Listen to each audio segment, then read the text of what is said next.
welcome back to our immunology lectures. We have been talking about the cytokines, their effects and in the different immune systems. So, we have kind of learned what the cytokines can do, what the cytokines, how they work and all these things. We have also got a very clear idea about the complement system, the complement activation and everything. So, we will move on to our next topic today, and that is on hypersensitivity. So, the immune system, when there is a foreign invasion, when there is a foreign pathogen attacking our body, or when there is a foreign invasion, we normally have an immune response.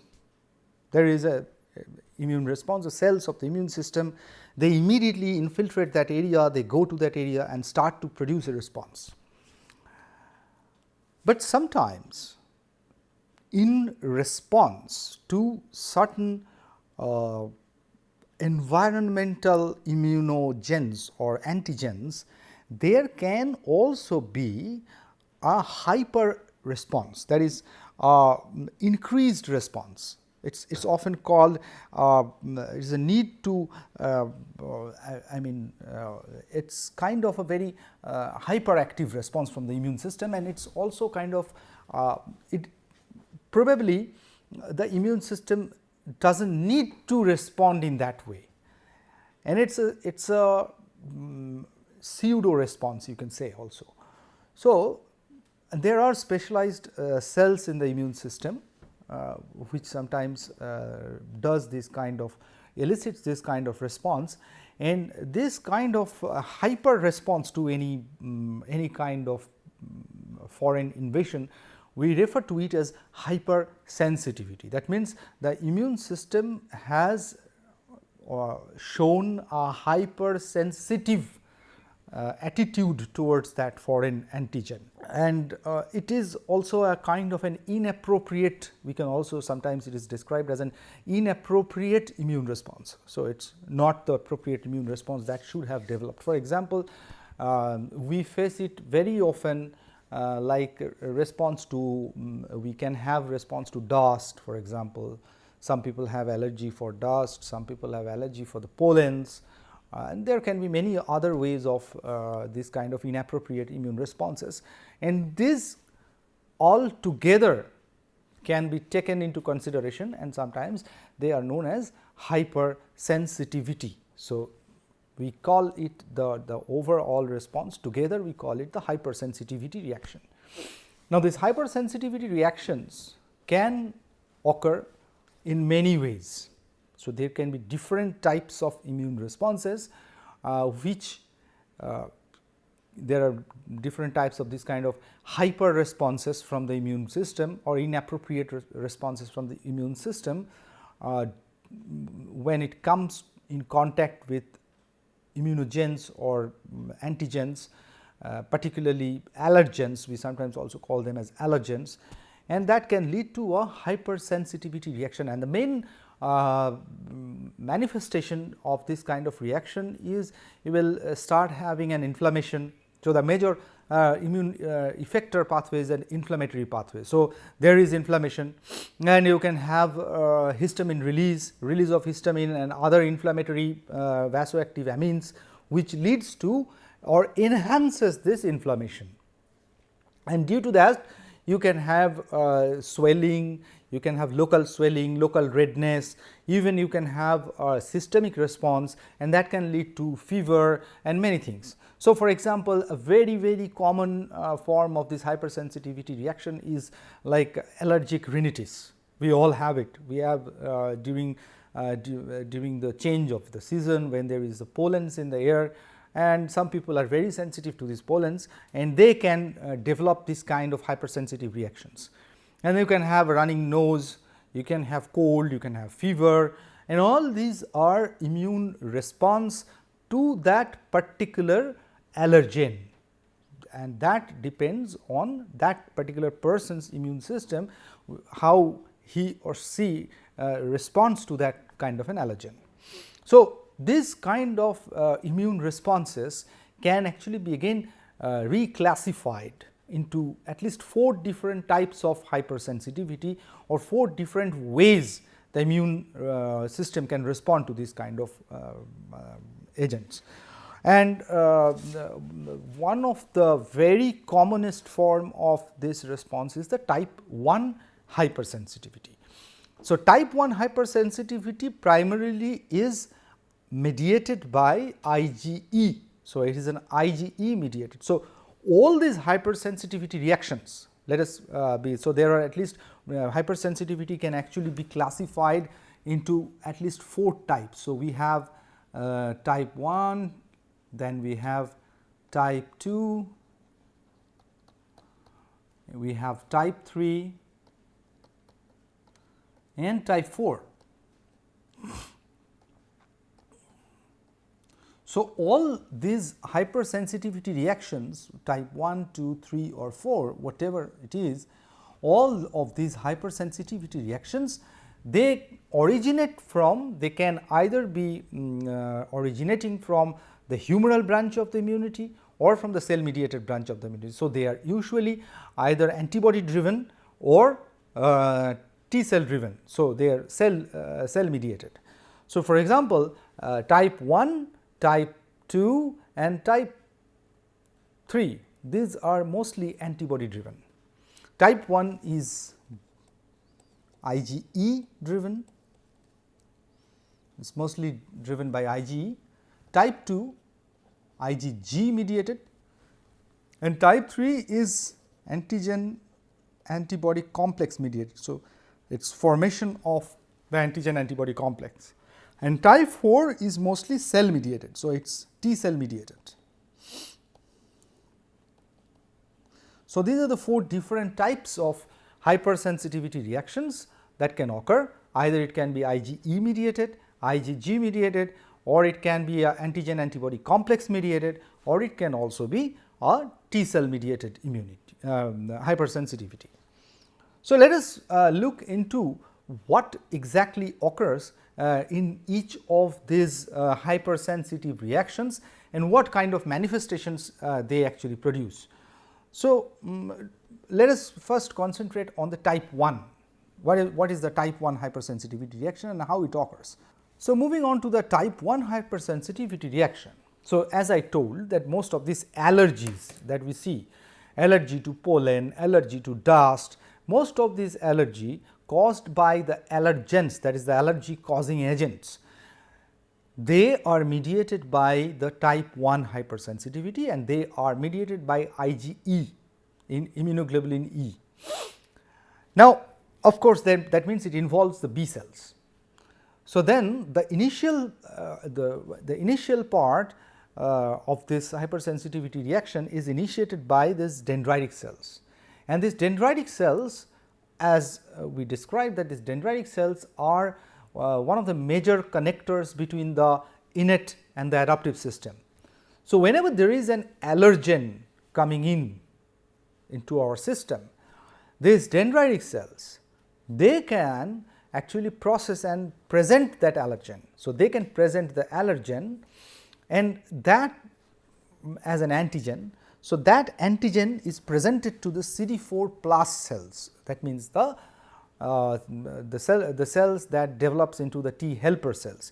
So, they are presented by the MHC class II and are presented to this kind of CD4 plus cells. Now, these CD4 plus cells, these specific CD4 plus cells, they become the T helper cells, primarily it is a Th2 type response. So, they develop into those cells which develop into the Th2 cells. Why Th2? Now, there is a question, why Th2, why not Th1, why not the other cells? So, because the Th2, if you remember from our cytokine classes, that all these subsets of the T cells or the T helper cells, effector cells, they produce different types of cytokines, and the T helper cells are the major producer of the cytokines that can help in class switching of the B cells, because you need to class switch the antibodies on the B cells. So, they will start now these B cells. So, these T helper cells, they prime with the B cells which are expressing antibody on their surface. Now, these B cells, they prime with this. So, the Th2 type cells, they prime with these B cells and they start to produce this interleukin 4. If you remember from our cytokine classes, interleukin 4 is one of those major cytokines that is required for class switching, and this leads to class switching. And that in turn actually helps these B cells to develop into either the plasma cells or the memory cells. Now, these plasma cells, these are the plasma cells. Now, these plasma cells, they will now start producing the antibodies, and these plasma cells, they now start to produce the IgE, the immunoglobulin E. And this IgE, why IgE? Now, this IgE is the major mediator of the type 1 hypersensitivity. Now, how it mediates the type 1 hypersensitivity? Now, this IgE can now go and bind to, so the effector pathways are very much similar that we have learned earlier as well. The effector pathways and the effector molecules, they are very much similar. So, they are either the vasoactive amines like the histamines, or there are lytic enzymes or complement activation. So, these are the effector pathways. So, in this case, these IgE molecules, they can go and bind to the surface receptors that are present on the mast cells or the basophils.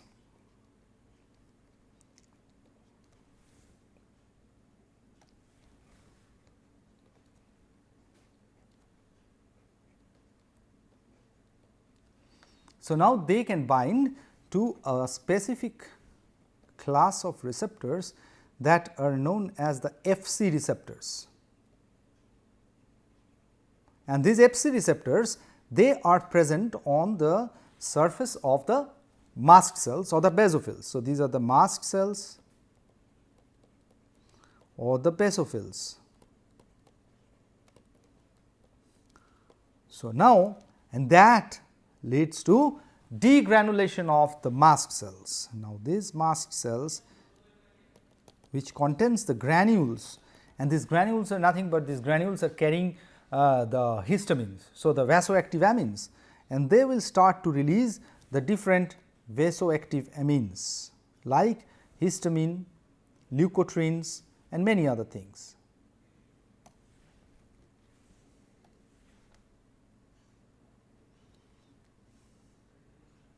So, they will start to release histamine, prostaglandin, and what do? These things, they collectively, what they do is they increases the vascular permeability, or they lead to vasodilation. They can also lead to smooth muscle contraction.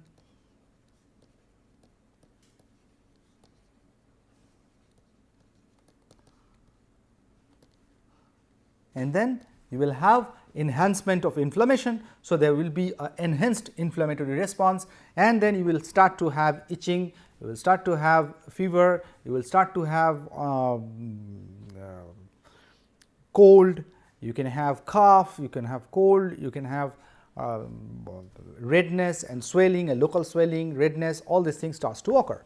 So, these things are primarily mediated by histamine, and that is why if you now can connect these things, then that is why this when people have this kind of type 1 hypersensitivity, that can actually be treated And how? It can be treated by taking antihistaminic. So, a very simple way of doing it is by having or by intake of antihistaminic. So, if you take antihistaminic drugs, then you can actually deal with this kind of hypersensitivity. So, this histamine receptors are then blocked, and then they do not, this histamine cannot function, and this kind of response cannot be elicited. Let us look into what exactly the mechanism of this hypersensitivity reaction is, how this reaction is mediated. So, as we have learned that these B cells, they are primed, and they are there is a class switching, and then they start producing the immunoglobulin E, the IgE, and this IgE actually leads to binds to the Fc receptors on the mast cells and the basophils, and that actually leads to the degranulation of these mast cells and the basophils, leading to formation of or release of histamine, prostaglandin, which actually leads to the vasodilation and the smooth muscle contraction. Now, what exactly happens on the surface of the cell are in these mast cells that leads to this degranulation process. So, that process is also sometimes referred to as mast cell degranulation. So, let us consider this as a double layered bilayer lipid bilayer membrane, and on this membrane we have this kind of receptor. So, this is a receptor, let us say an Fc receptor,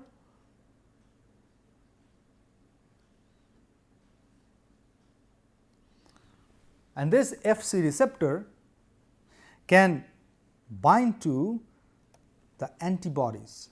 So, they can bind to the antibodies, the Fc region of the antibodies, and when there is the allergen is present, that allergen, when the allergen is present here, let us say this is the allergen, and if this allergen is present, this allergen binds to the antibody. So, these are the IgE, these are the IgE,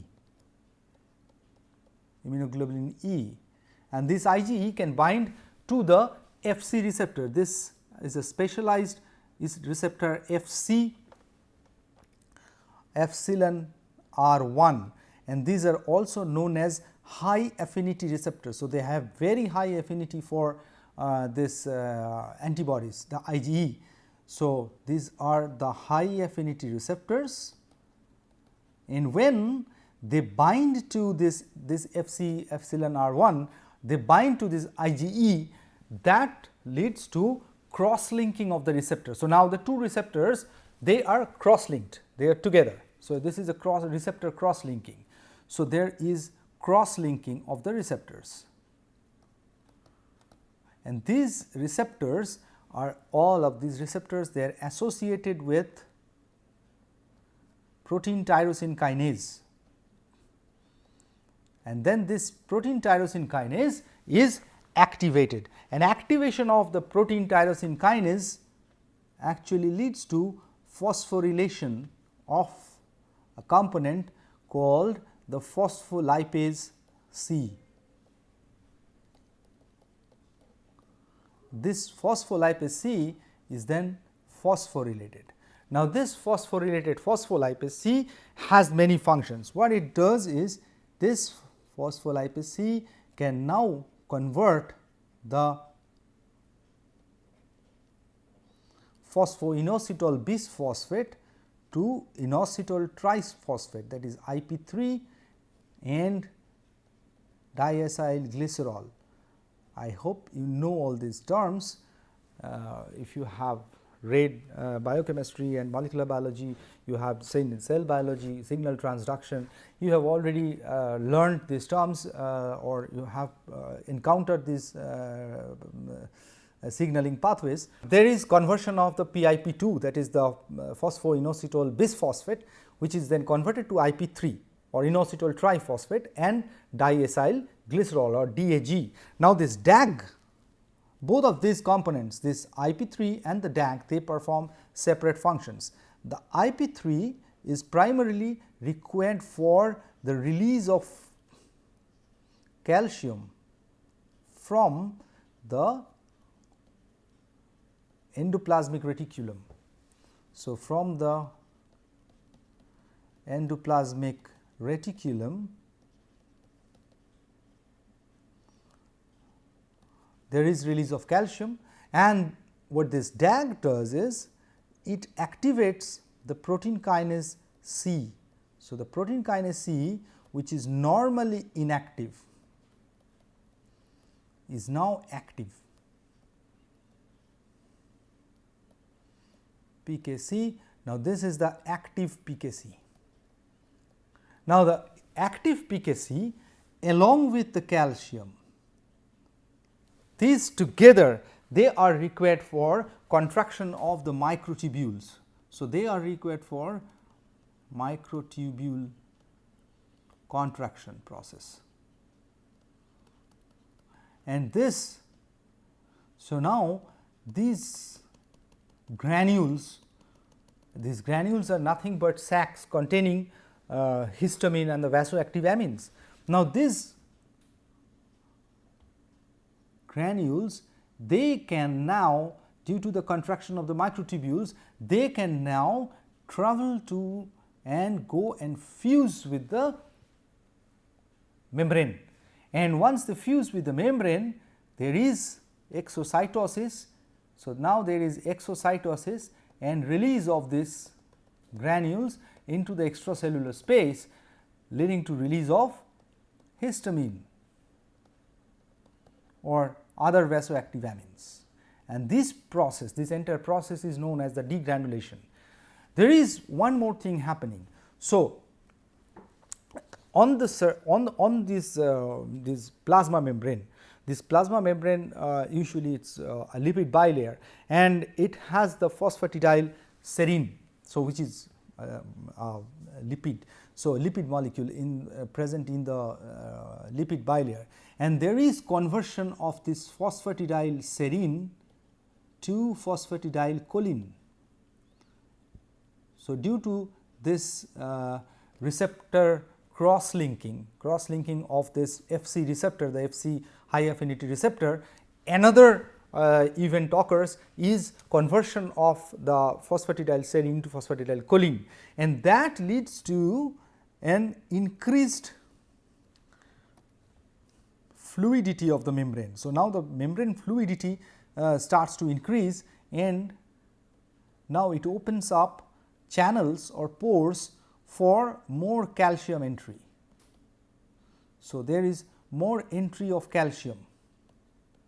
So, the calcium channels and the calcium pores, they open up more, and there is more calcium entry into the cell, and that also assists this process of microtubule contraction, and that pulls these granules or these sacs containing the histamine and allows it to go and fuse with the plasma membrane. Now, once they fuse with the plasma membrane, that leads to exocytosis of this, and that, so it basically delivers these histamines, the materials it carries, it just delivers it outside the cell extracellularly, and that leads to the degranulation of the mast cell. So, this entire process is known as mast cell degranulation.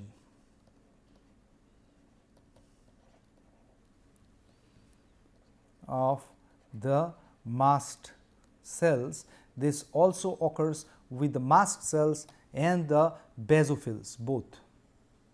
So, and this is how these vasoactive amines, they come out of these mast cells, leading to all these manifestations or the inflammations, increasing the inflammations, leading to vasodilation and smooth muscle contraction. And once there is vasodilation, there is more immune cells, more of these leukocytes migrating into the site of the action and enhancing this whole process.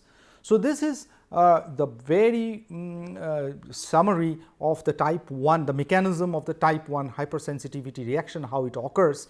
And the main thing we need to understand is that the type 1 hypersensitivity is an IgE mediated process, that is an immunoglobulin E mediated process, and it starts with the Th2 cells which are able to prime with the B cells and leading to the class switching of the antibodies, and that leads to the formation of this IgE. Now, this IgE which or the allergen specific, they can bind to the corresponding allergens, and now this allergen which binds to this IgE can cross link the Fc receptors, the high affinity receptors present on the surface of the mast cells, the basophils, leading to degranulation, and this degranulation process leads to release of excess amount of histamine, leukotrienes, prostaglandins and all these vasoactive amines, and that leads to the subsequent process of inflammation or enhancement of inflammation.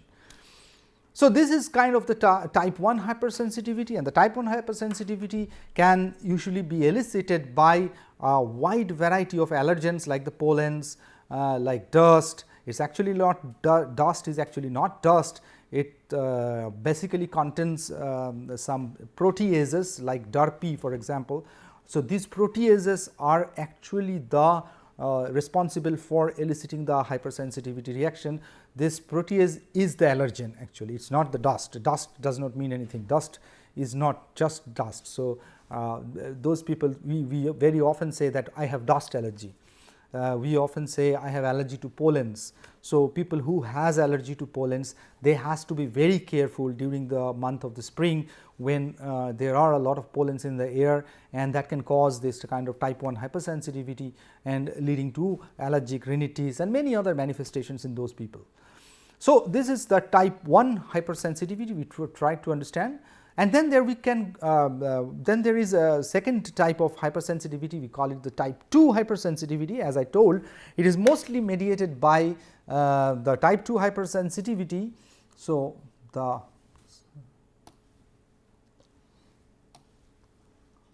type 2 hypersensitivity, as I told, is mostly an IgG mediated, immunoglobulin G mediated hypersensitivity. So, antibodies which are produced against the cell surface antigens, they mediate the cell destruction. So, this cell destruction can be many types. So, one of the very commonest type is the antibody dependent cell mediated cytotoxicity. We also call it ADCC, that is antibody dependent cell mediated cytotoxicity. So, it is a cell, there is a specialized cell which can kill the target cell. So, but it is directed or governed by the antibodies, and there can also be complement activation of course. So, there can also be activation of the complements. So, basically when there is a target cell, for example, when there is a target cell and there are receptors on the surface that binds to this IgG, if this is the target cell, then that can either lead to recognition of these receptors. So, they binds to, so this, so if these cells they have on their surface, for example, they have on their surface the antibody receptors like the Fc receptors for example, they can bind to these antibodies, and these antibodies actually can bind to the target, and that can lead to ADCC. So, antibody dependent cell mediated cytotoxicity, or can also lead to activation of complements. So, complement activation or ADCC. So, these are the two major ways it can mediate the type 2 hypersensitivity. Now, type 2 hypersensitivity is a very common hypersensitivity particularly in case of blood transfusion. For example, when there is this we have this A, B, O, AB blood groups, and of course we have also these Rh antigens. So, the Rh negative, or it can be blood groups can be Rh negative or Rh positive. So, if somebody who is Rh negative receives an Rh positive blood, for example, then he or she will start to develop antibodies against the Rh antigen, and that can lead to a type 2 hypersensitivity. So, this IgG can lead to a type 2 hypersensitivity reaction, and this is a very, very common case, particularly in case of women during delivery of fetus. So, if a woman, if the mother, for example, she has Rh negative blood group, so she is Rh minus, and the fetus somehow has Rh positive. So, that means now if by any chance that fetal blood enters into the mother's blood, that will elicit an immune response, very clear. So, that will clearly start to elicit an immune response, and immediately that will activate the B cells, and the B cells will, these Rh specific B cells, they will now start to produce either the plasma cells which will produce the immunoglobulin against the Rh antigen and will clear up the cells, or the most dangerous part is that they can start develop the memory against it.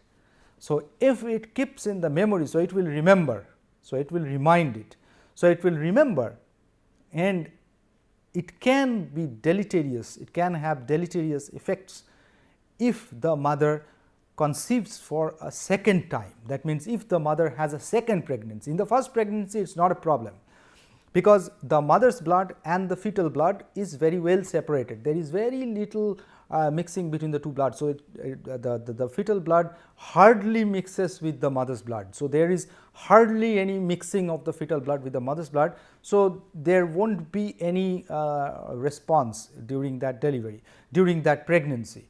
But during the delivery, you have to there is a mixing of the blood. So, now there is mixing of the fetal blood with the mother's blood, and a lot of fetal blood can enter into the mother's circulation, and that can lead to a global response, and that can lead to a humoral response in the mother. So, now if these Rh positive antigens enters into the mother's circulation, that will start developing the so, the mother will start developing the antibodies. So, the antibodies will immediately come and neutralize and will clear those cells, the fetal cells for RBCs, but it will generate memory, and this memory is dangerous, because now if the mother wants to conceive for a second time, or she has a second delivery, then the memory will still be there, and that can have very dangerous deleterious effect on the next pregnancy or on the fetus. Anyway, we will keep discussing on this topic on the type 2, and also we will learn about type 3 and type 4 hypersensitivity a little bit in our next lecture. So, this is all for today's lecture. Thank you.